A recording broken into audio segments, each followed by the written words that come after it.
Hi, everybody. Good to see you tonight. I saw about 10 more waiting.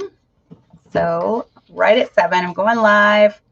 Going to try to get this wrapped up by 7:45, 7:50, somewhere around there. I'm on a schedule with the baby. So I got to get back home, hopefully in time to nurse her. Hello, Karen. Good to see you tonight. It is very snowy here. We finally got our winter snow this past weekend. So now I'm in the Christmas mood and Christmas is over. But we finally got our snow. It's beautiful today. We had a lot of fog, so it's kind of made icicles and everything. So it's really, really pretty. Hi, Angeli. Hi, KJV. So I'm glad you all could join me. Hi, Dorothy. I meant to grab another bottle of water and I didn't. So I hope everyone had a great holiday. Yes, Abby took really pretty pictures. I put them on my Instagram and my Facebook. They're really, really pretty. There's so many. I mean, we were just driving to town today, and it was so peaceful and so calm. And I felt like we were in a black and white movie. Everything was black and white because of the snow everywhere. And it was just so pretty. I've never seen it. Hello, Marissa. I've never seen it look so beautiful here. I'm like, I can handle the snow if it's going to be like this. It's really, really pretty today. So it just was very, very nice and calm and beautiful and peaceful. Hello, Denise. So, but anyways, I wanted to do this topic. I'm actually going to have a guest on next week. And we're going to be talking about a subject that I know a lot of women that have tuned into my show have dealt with at times, and that is infertility. So we will be talking a lot about infertility. We're going to have Mrs. Amanda Gander on, who is my friend. And anyone that knows her knows that she has struggled with infertility in the past, and she's struggled with very difficult pregnancies and miscarriages. So we are going to be talking to her. She is currently on bed rest right now, so pray for her. She is, I always forget how far along she is. I know 27 maybe. If Amanda tunes in, she can tell me. Getting closer to 30 weeks. Maybe she is 30 weeks. I don't know. She's around that mark. So she's getting closer. So pray for her that she can keep her little one in where he belongs for a few more weeks. But she will be on from the couch or from bed, wherever, next week talking to us about the subject of infertility, which I know is very sensitive subject, but it's one that a lot of my listeners have dealt with. So yeah, I think she's 27 or 28 weeks maybe. Hi, Fiona. I can't believe you stayed awake either. Hi, Jen. So yeah, so you will want to tune in next week. That'll be a good show. But this week you're stuck with me again. So around this time of the year, I always get very contemplative about friendships. And I start thinking about all my past friends and all my present friends. And I get a little nostalgic because it was at this time 3 years ago now that one of my very closest friends in all the world, Kelly, was battling with stage 4 breast cancer. And it was around the beginning of the year when she had a seizure, and they had to actually resuscitate her. And she was taken to the hospital by ambulance, and they found out that the tumor on her skull was pressing into her brain and that she probably didn't have much time left. So it was in the month of January that I went and I visited her and said my goodbyes to her. And then in the beginning of February, she died. She ended up dying. So I always get very contemplative about the snow because she loved the snow. And I am not a huge fan of the snow after the first couple times, but she always loved the snow. And I remember she was all excited a few days, but once she had the seizure, we never talked by text again, but we texted multiple times a day. And a couple of days before she had the seizure, she had sent me pictures of snow, and she was all excited. Yay, there's more snow.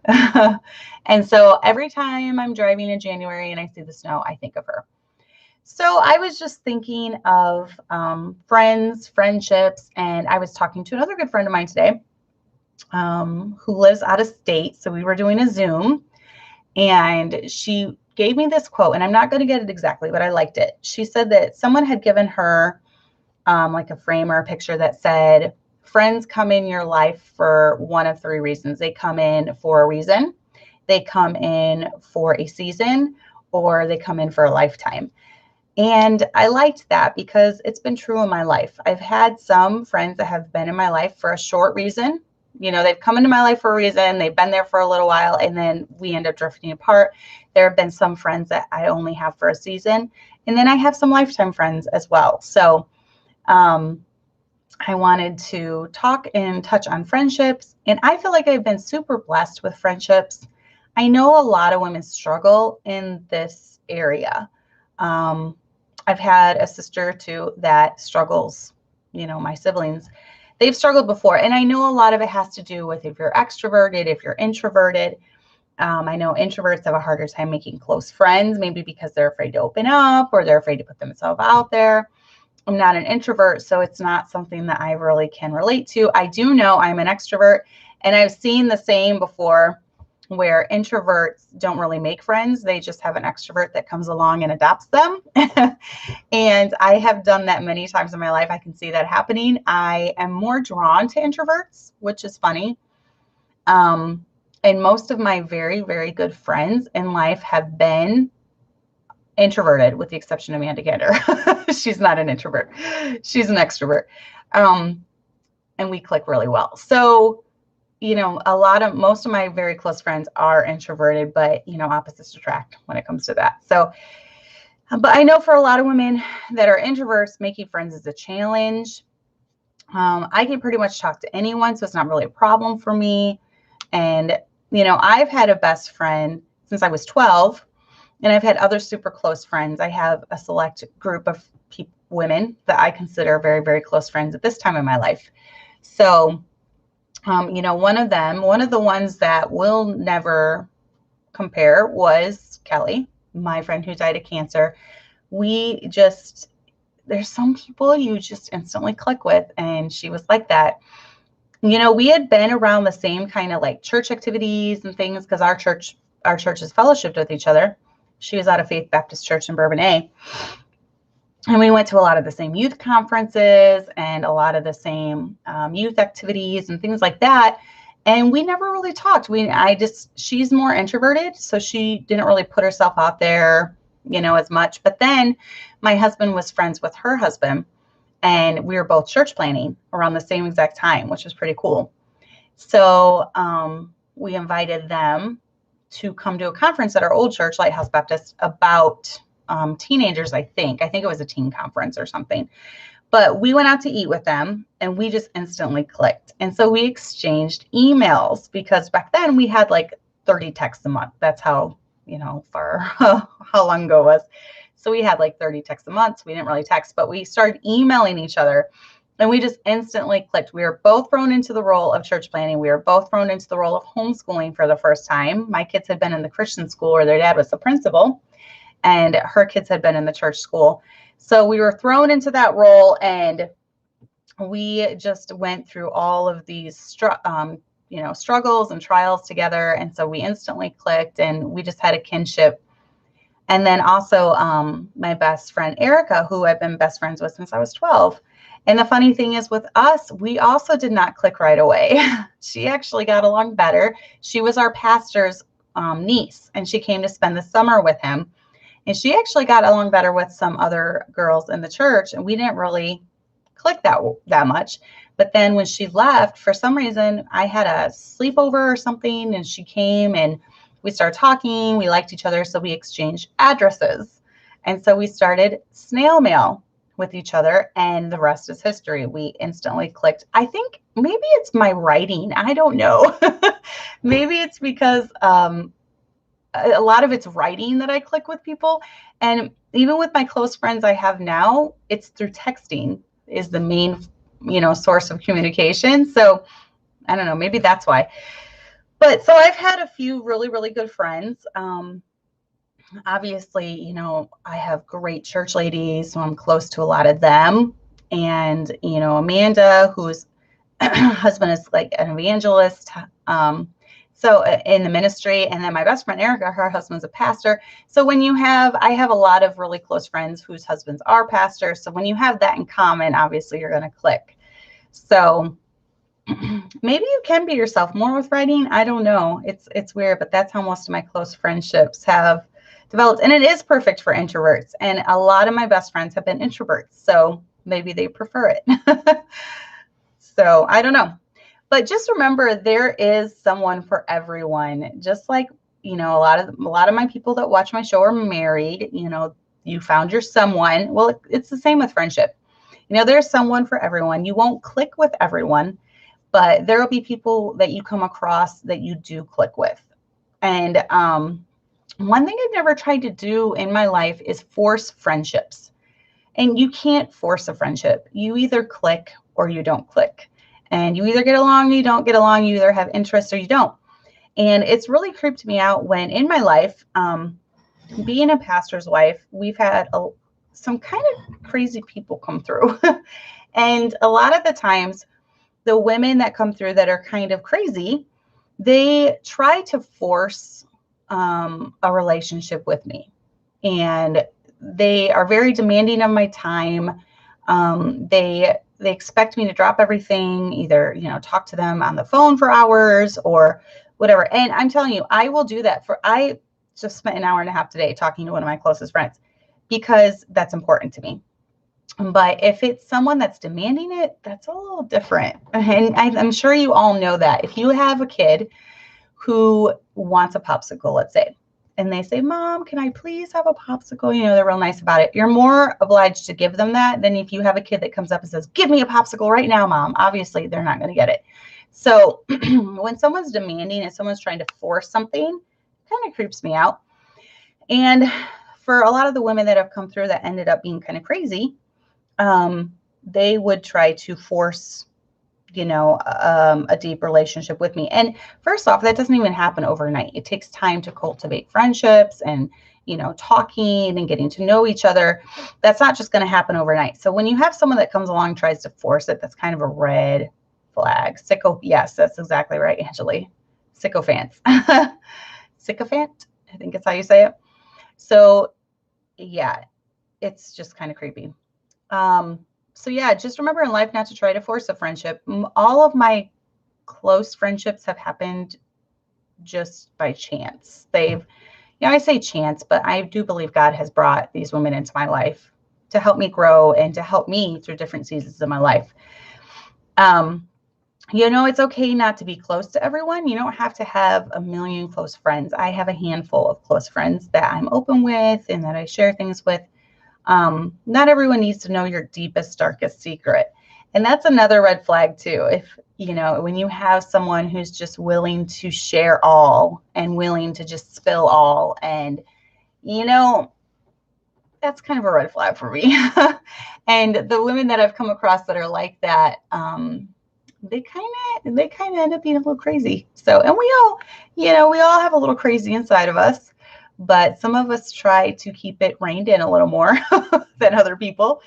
And when someone's willing to share every little thing about themselves, it's a little off-putting. So at least for me, that's just my opinion. You might feel differently. So I agree, Fiona. Fiona said, as I've gotten older, I keep my circle small.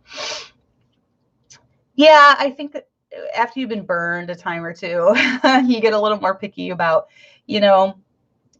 what you divulge to who. And I'm not saying like I have deep, dark secrets, but obviously all of us have fears and all of us have anxieties, and not the whole world doesn't need to know about that. I would recommend having some close friends that you can divulge those things to, especially if you're having a hard time. But unfortunately, there are bad people, and there are people who are, what's the word? There are people who just will use what you tell them against you. So usually I'm pretty good at feeling those people out. There's been a couple times in my life I've been surprised, but not really. Usually my intuition proves true. And that's the next point. If you get a bad feeling about someone, don't ignore it. I do believe that God, especially if you have the Holy Spirit, if you're saved and the Holy Spirit is indwelling you, he's going to warn you sometimes about, different things that come up. And that's definitely happened through my life. I've had that warning feeling quite a bit with some different situations, and I'm always learning. I've learned a lot more in the last 3-4 years, then obviously, you should always be trying to learn and grow.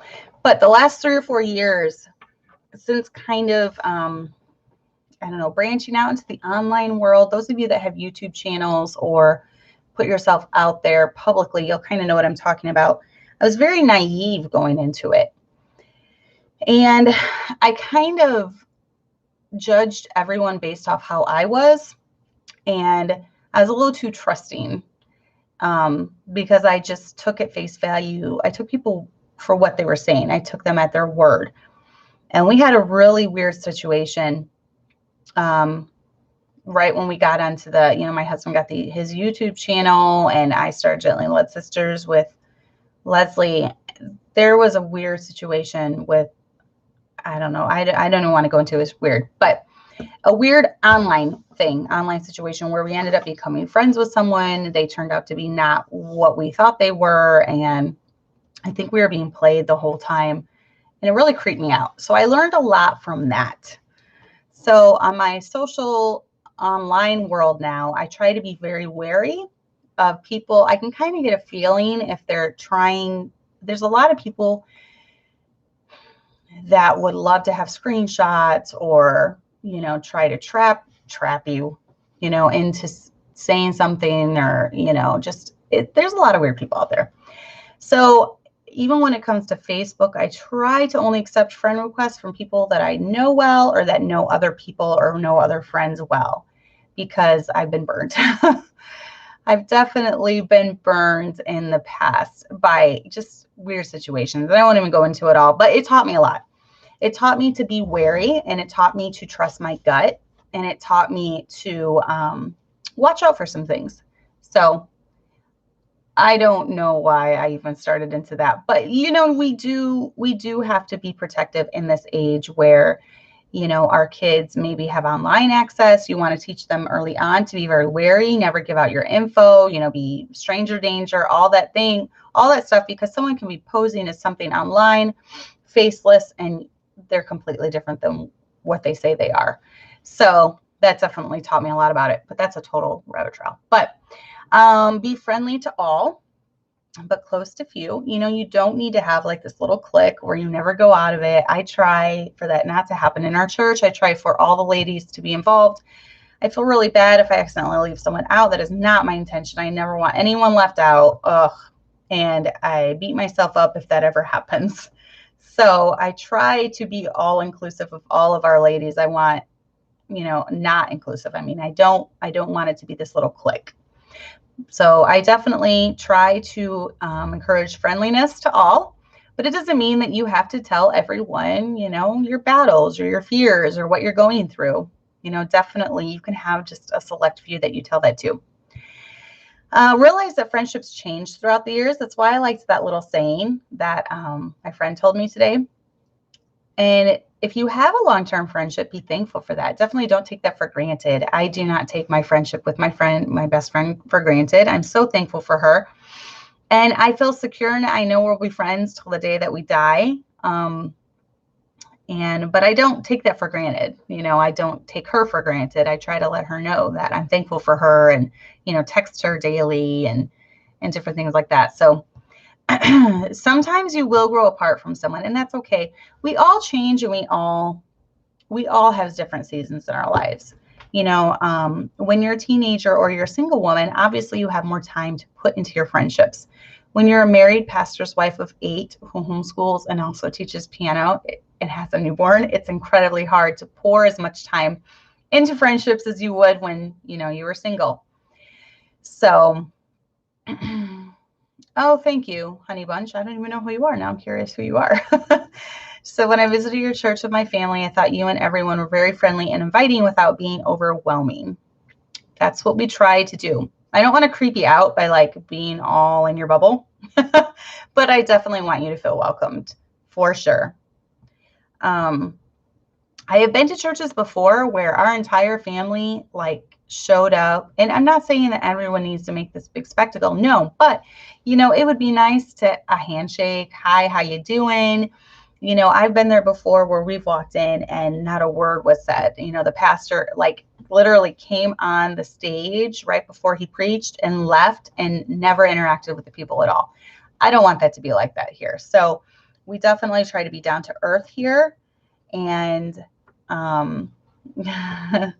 we definitely try to be down to earth here and welcoming and friendly to everyone that comes in. So, but yeah, sometimes you're going to grow apart because we all have different, we all grow and mature and change, you know. I definitely am a different woman at almost 40 than I was at 20. And I'm hoping that's a good thing. You know, I've definitely matured a lot in the last 20 years and having all the children that I've had. Hey, Sarah. So, you know, I've definitely changed. We all change, but hopefully that's for the better. Definitely, hopefully that's for the better. And, you know, loyalty is important. Loyalty is important, but sometimes there are times when you might need to distance yourself. Let's say that you're newly saved and a lot of your close friends, they're trying to get you to go to bars with them or smoke or drink or whatever, do drugs. You know, obviously, because your walk with Christ is being interfered with, you're going to need to distance yourself from that friendship. Most of the time, they'll pull you down rather than you pull them up. Definitely try to be a witness to them sometimes, but a little bit of separation might be good in that situation. You know, definitely seek closure if you need it. I'm the type of person, I don't like it when something's just kind of limbo and you don't know what's going on. And is there an end to this? Is there a big, you know, is this going to go on? So I kind of need closure. I need to know, okay, it's done, or okay, we are going to work on this and we're going to go forward. So, oh yeah. I remember you. Yes, I remember you. We would love to have you back again. I know your husband's come a couple times since, like to marathons and things like that. So yeah, we're in a new building now since the last time you visited. So yes, we would definitely welcome you back again. We'd love to see you again. But yeah, definitely seek closure. I have tried to in the past when we have become friends with certain people. There were friends of mine that decided that they could no longer be my friend. And they never told me. They never really told me. They just stopped texting, and it was different. And it always really bothered me. And I actually reached out and texted them and told them that, you know, they didn't even have to text me back, but I was wanting them to know that I love them and I was praying for them. And I considered them one of my close friends. And they never really responded. But for me, I just needed that closure so I could move on, so things weren't just kind of in limbo. So that's me. I need closure, definitely. So, but yeah, how can we cultivate friendships? And I meant to read some of these verses. There's a lot of verses in the Bible that talk about friendships. In Proverbs 18:24, a man that hath friends must show himself friendly, and there's a friend that sticketh closer than a brother. Obviously, I believe this. You're not going to make friends if you don't, you know, try to make friends or show yourself friendly. You know, try to reach out, or, you know, try to put the time in that's, you know, necessary for a friendship. So that's one of the most famous verses about friendship. I like this one too. Ecclesiastes 4:9-12. Two are better than one because they have a good reward for their labor. I'm always telling that to my husband. Two are better than one. Two are better than one. Because I think it's good for marriage too. It fits marriage. And then John 15:13. Greater love hath no man than this, that a man lay down his life for his friends. That's a really good verse.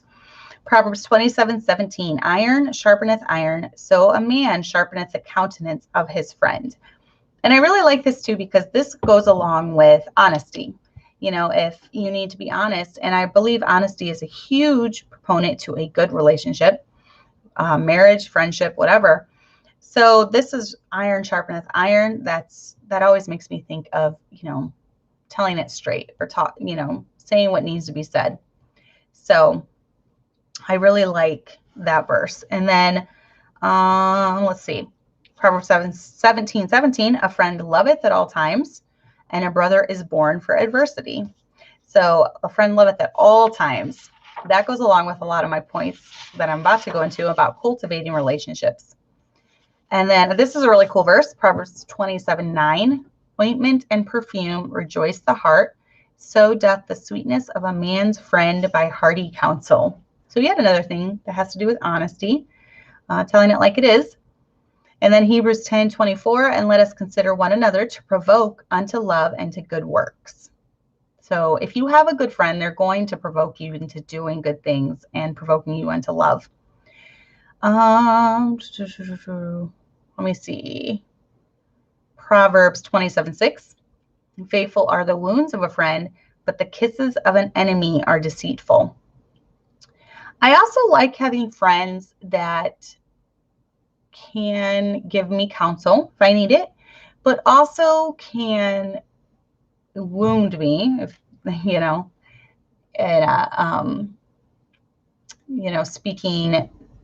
speaking, what is the word I'm looking for? I can't even think about it right now. But metaphorically, there we go.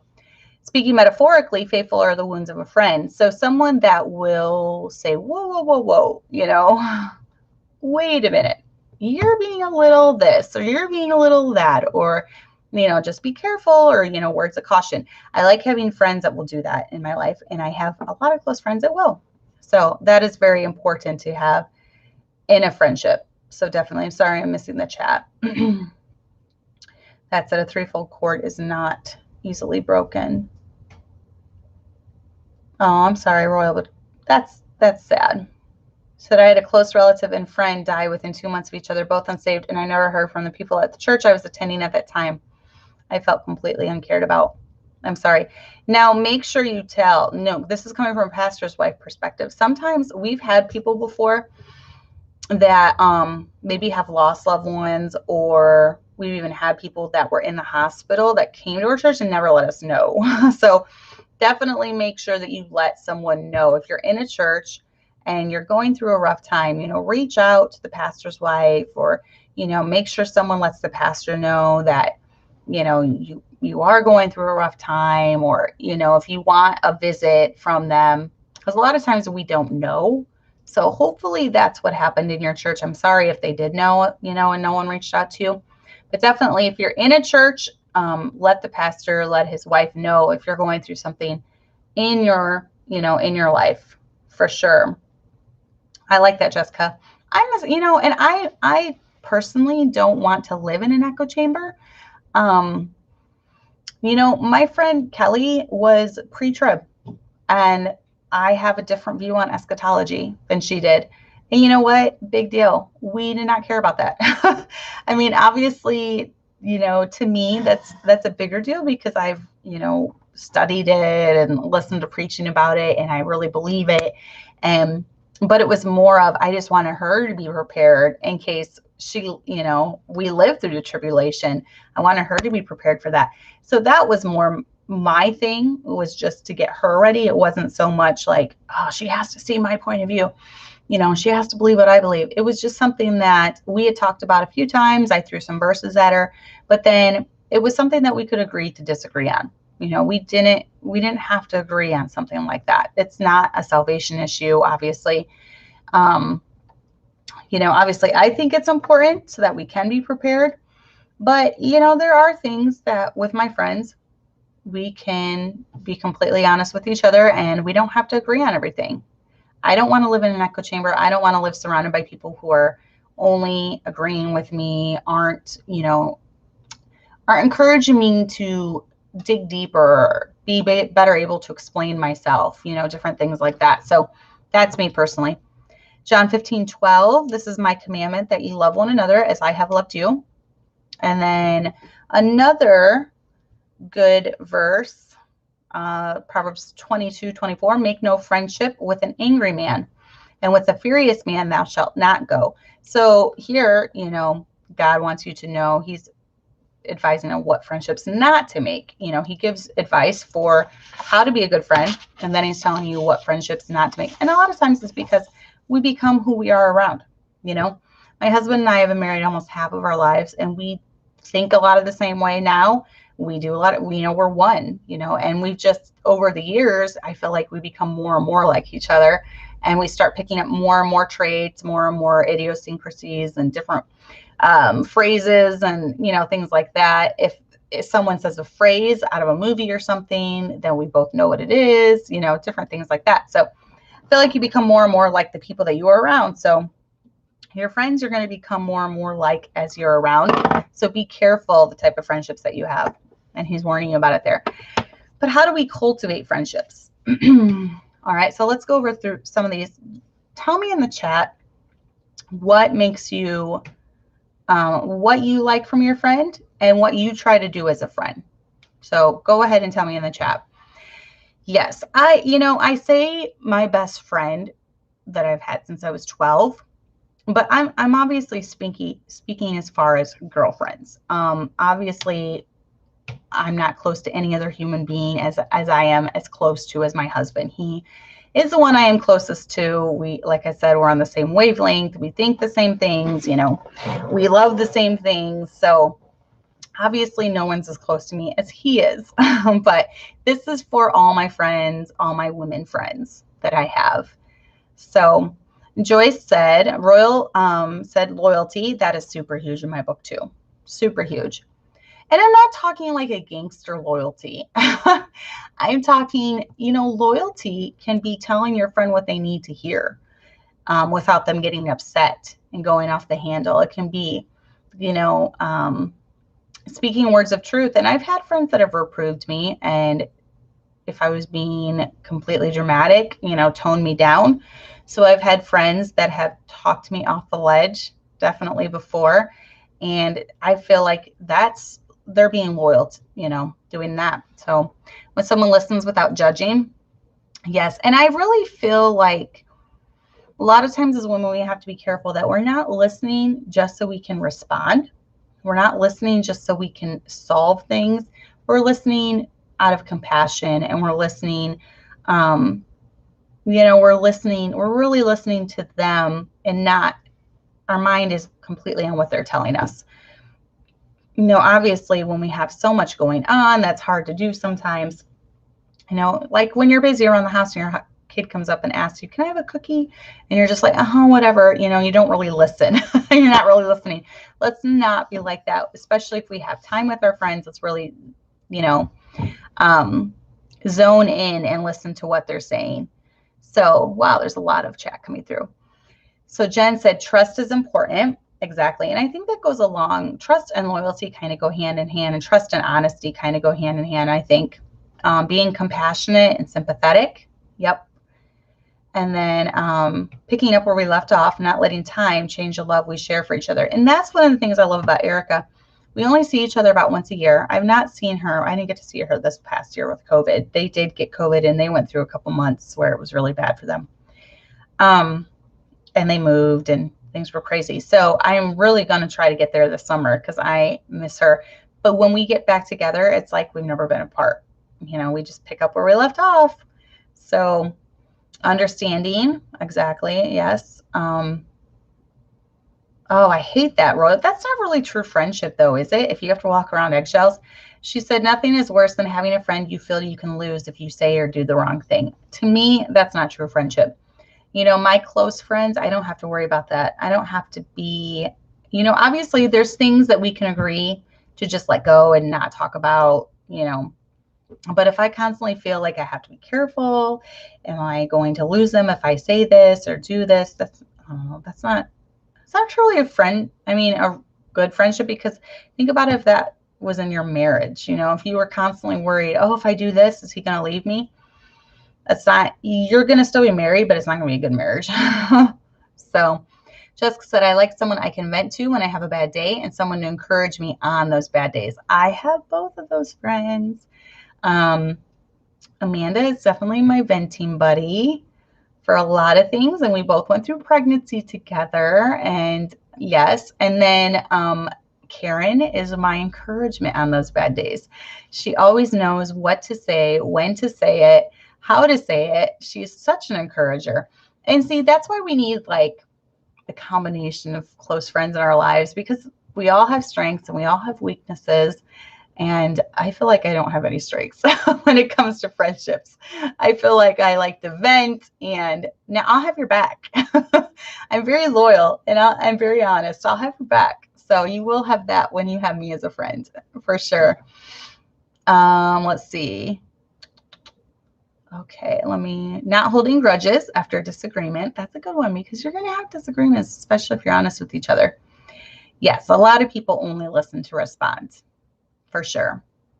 And then Angeli said it helps to have a friend with good perspective, especially if you're a more emotional person. Yes, maybe that's what I provide to my emotional friends, because I'm not very emotional. I'm kind of more logical. So that might be one thing that I bring to the table. Oh, yeah, that's hard, Sheila. And sometimes that's going to happen. Definitely. Aw, that's sweet. She says, I consider Miss Sherry more my bestie, so much closer to her over the last 4 years. That's great that you can have a close relationship with your pastor's wife. They're some of the best. I'm not biased or anything. And then Jen, yes, I like that. Being able to feel at ease in conversation and not feel like you're entertaining someone. Very true. Like no awkward, like no awkward gaps or anything. Marissa said, I need someone that will laugh at me when I'm being ridiculous, make light of all my faults. Oh, that's good. Yeah, someone that brings, lightheartedness to the table. Jessica said, I love friends who realize I'm really busy and don't take it personally if I don't respond. Yes, those are the best type of friends too. Like, sorry if you text me and I don't text for 5 hours. It's because this and this and this was happening. So that is definitely great. A good sense of humor. Yep. And then Marissa said, being honest and down to earth is my top priority. That is one of mine as well. Yes. Being honest and down to earth. I like that. That's my favorite type of person. Jessica said, my friend says she likes to come to me for my opinions because I'm level-headed and will give a well thought out response. I could bring that to the table too. I could definitely see that. And then Jessica said, my friend Amber and I seem to have bad days on different days than each other, so we can encourage each other. And she is my Bible reading accountability too. That's awesome. Bible accountability is really, really good. Yes, for sure. Yeah, those are all great. And it's pretty much what I was saying, be available, whether that's for emotional support, meals. If someone has a baby and you live close enough, one of your friends has a baby, you live close enough, you can do meals, talks, Zooms if you live far away, be the friend that you want to have. If loyalty and honesty is important to you, then, provide that to your friends. So, if someone crying with you is big, which no, scratch that. I have a lot of emotional friends, and where they're comfortable crying around me, I'm not really comfortable crying around them. And that's another thing, accept that you're different, accept that you each have different personalities, and something that's important to your friend might not be as important to you, but, accept, I don't care if my friends cry around me. That's fine. I don't want them to feel uncomfortable crying around me, but I'm probably just not going to cry around them. So that's fine. And then Angeli, I'm the same. Yeah. Sometimes you'll see the message when it pops up, and then you're going to respond, but you get busy. And then it's been like a week and you're super embarrassed. You just don't respond. I don't know if that's ever happened to anyone else. And then Taylor said, I had a friend whom I love cut me off for not being consistent enough. She loved long phone conversations, and I had small kids and could not always find time. Oh, I'm sorry about that. See, and I wish she would have been a little more understanding. And I had that in my notes too. Like, if you're single and you have a friend that's married, or you have a friend maybe that's going to get married, you need to realize that things are going to change. Her main priority is not going to be your guys' friendship anymore. As harsh as that seems, her main priority now is her husband, and that's biblical. The wife is supposed to be the homemaker, and her whole life is supposed to revolve around her husband and her home, and not her friendships at that point. So, just recognize that things are going to change, when she gets married, and be okay with that. My best friend actually got married before I did, and I was thrilled for her. And, we've always just been able to adapt to whatever situation comes along, and then realize that when she starts having kids, it's going to, the time is going to get even less. And a good friend is one that realizes that, doesn't get all bent out of shape if you don't have hours, to devote to her. And she'll make it work. Technology makes friendships easier in a way. We have texting, which is my my main method of communication that I like is texting. I'm able to be nursing the baby. I'm able to be directing the home. I'm able to be helping with school in between texts. So that's the perfect opportunity for me. I love Zoom. You can talk and chat with people that are in different states and different countries, different continents, whatever. So technology does make friendships easier in a way, in that way, but you still need to do it one-on-one, because I feel like technology has also hurt friendships in a way, because now we have people that have 600 friends on Facebook but feel alone all the time. So that's not good either. You actually need personal friends, that you're communicating with on a daily basis. So that's tough, Taylor. I'm sorry to hear that. And then she said, the problem arises when your friends use the I'm married now as an excuse to never provide anything to the friendship. The one-sided relationships are another red flag. Yeah, I think if they're, anyone has time to like text or, shoot a quick email or something. So, we're always going to find an excuse if we really don't want to do something. And I've found that people do what they want to do. So if they want to invest time in your relationship, then they will, and if they don't, they won't. If people want to go to church, they do. If they don't, they don't. And you can't really force stuff like that. So yeah, I would probably get a little distant with people like that. Jessica said, my youngest sister's 14. I have to explain to her I can't FaceTime all day because I have 5 children, a husband, and our other sister with Down syndrome. Yeah, that would be tough. It's tougher. Yes, texting is super convenient when you have littles. Texting is super convenient when you have bigs. You can have a conversation throughout the day. I know. And, if you're having a bad day, you can vent. If you're having a good day, but your friend's having a bad day, you can help her. So it's great. I love it. Ashlyn said, it's always a blessing having faithful friends, and I'm grateful for my dear friends, the ones I can count on, even if they aren't in the same city. Me too. Definitely. One of the biggest things we can do for our friends is pray for them.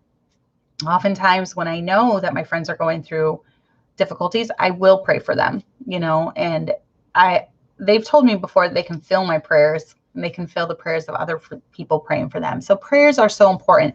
I could feel all of your guys' prayers when I went into labor with Hannah. I could feel it. I know that they were doing something, that was the easiest. The ECV worked. We got her turned head down. That was the easiest labor and delivery I've ever had. So she's finally figured out nursing. So I know your prayers helped with that. She's pretty much nursing only. We tried offering a bottle the other day and she refused it. So we're to that point now already. So I know your prayers worked. Yes, Marco Polo is great. That is great, great, great. If you like videos, especially. Marco Polo is an app, and it's like you record and send videos.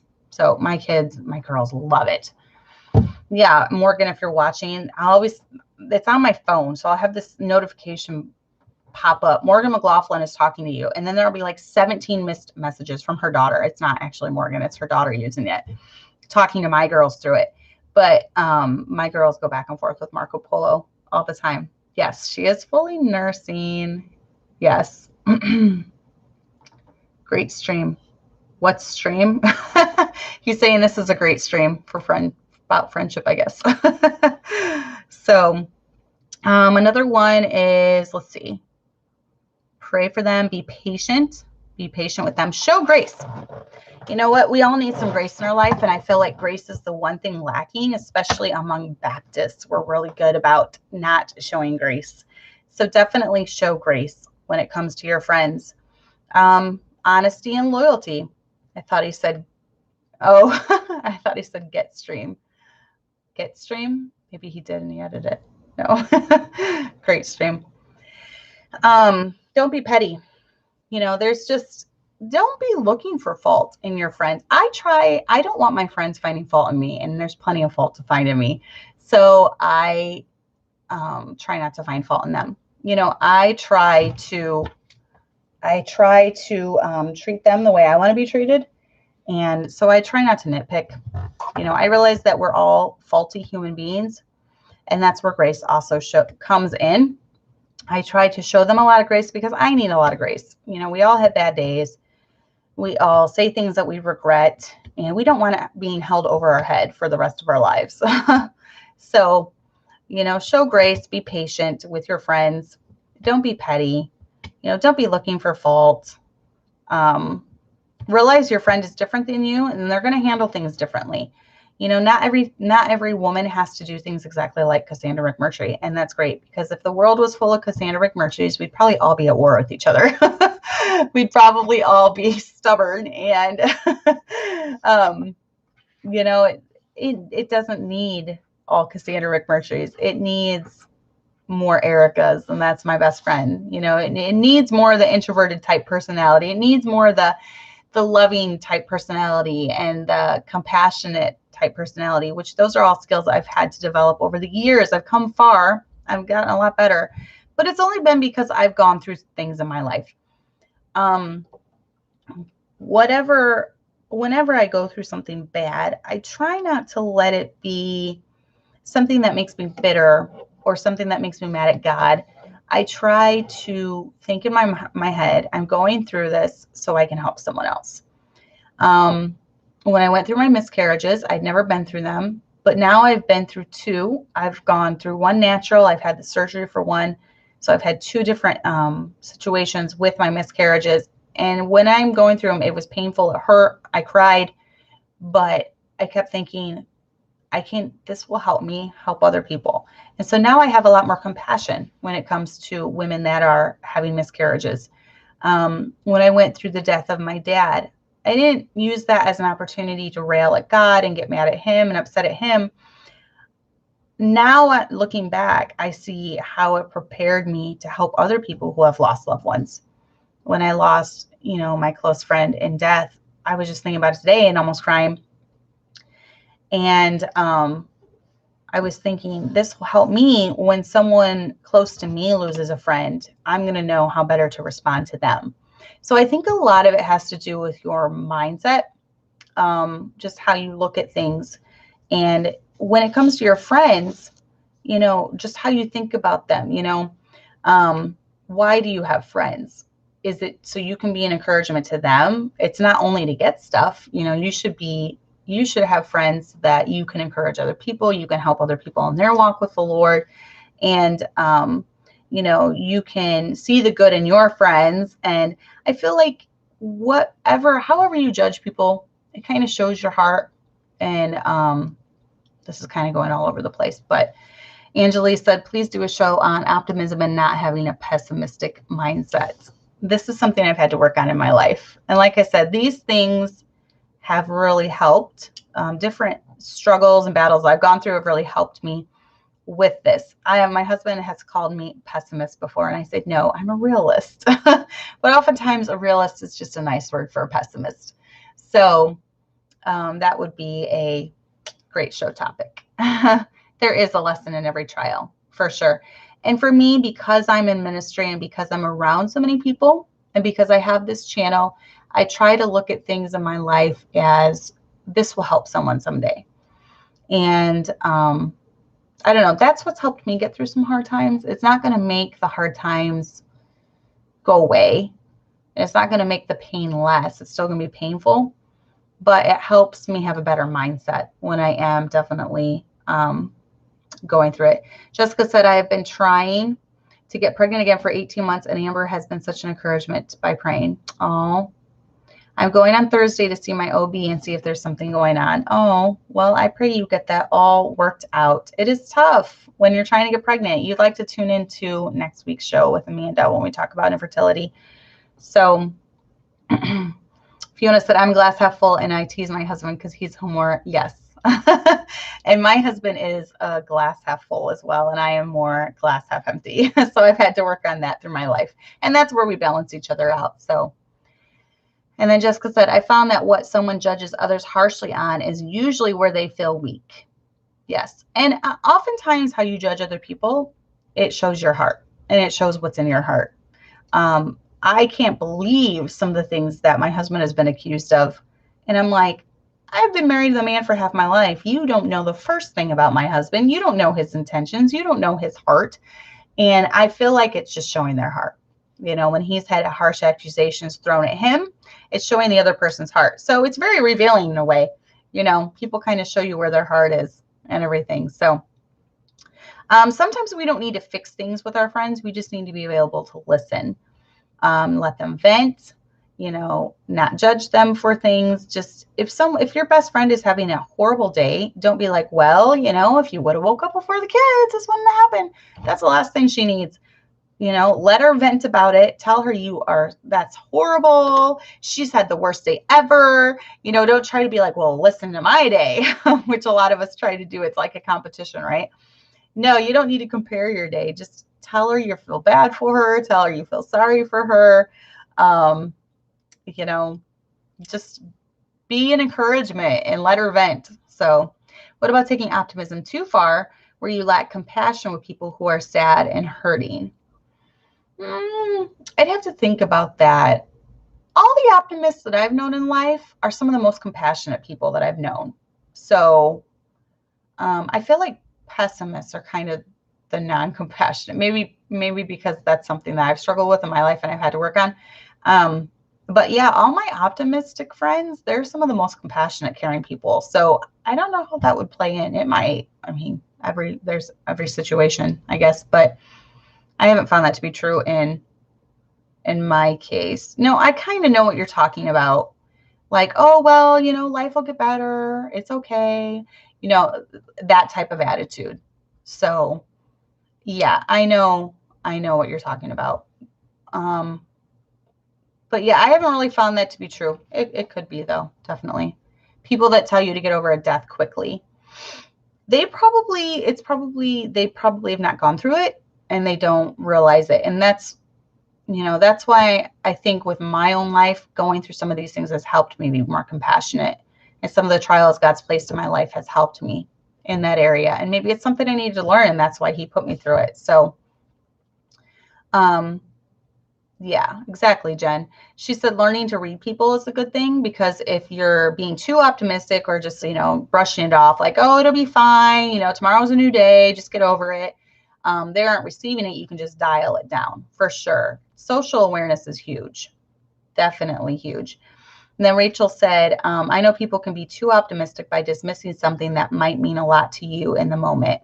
Exactly. And that's where listening really comes in, because you don't want to just brush someone off or just kind of hear it. It goes in one word and out the other, in one ear, in one ear and out the other. So yeah. And then some people are saying things out of ignorance. Some people just don't know. Yeah. And they're saying it. Yeah, I agree, Teresa. Sometimes we just need to vent, and know that someone's listening. With our husbands, this is why girlfriends are important.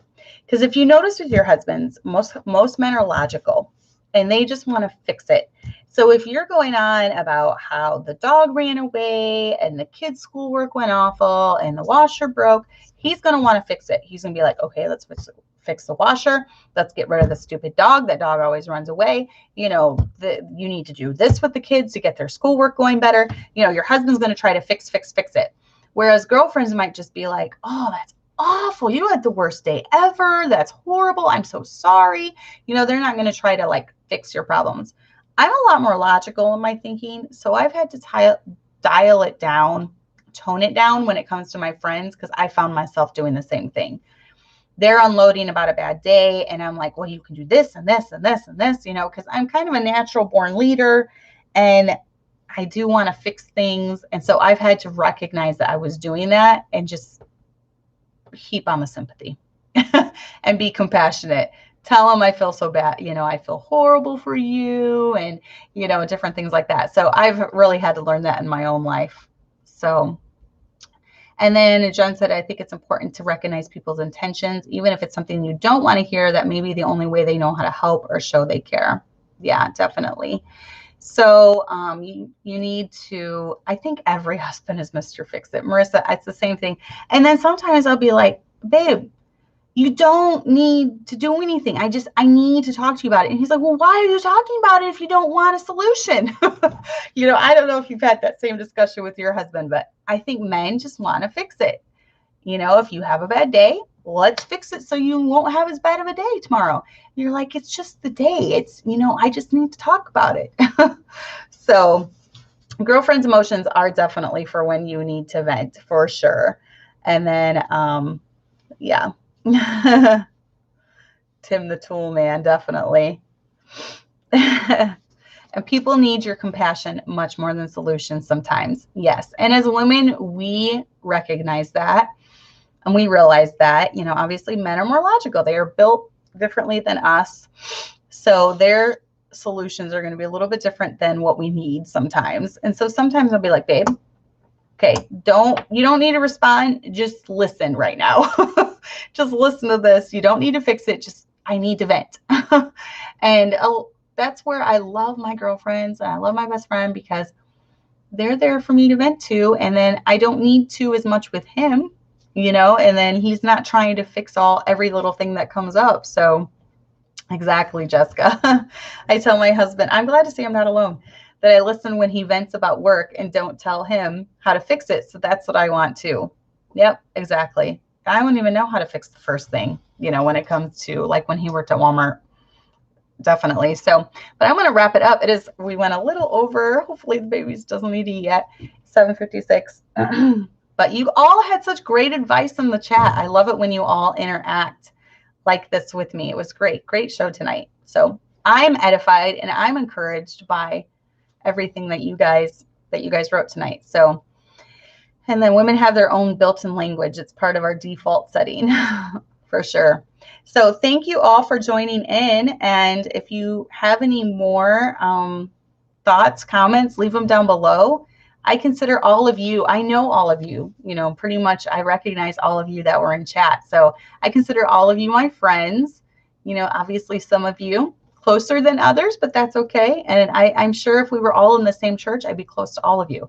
So, you know, I'm sad that a lot of you are in different states and different things. So almost everyone I recognize is different states. We've got Arizona and Utah and what's the one?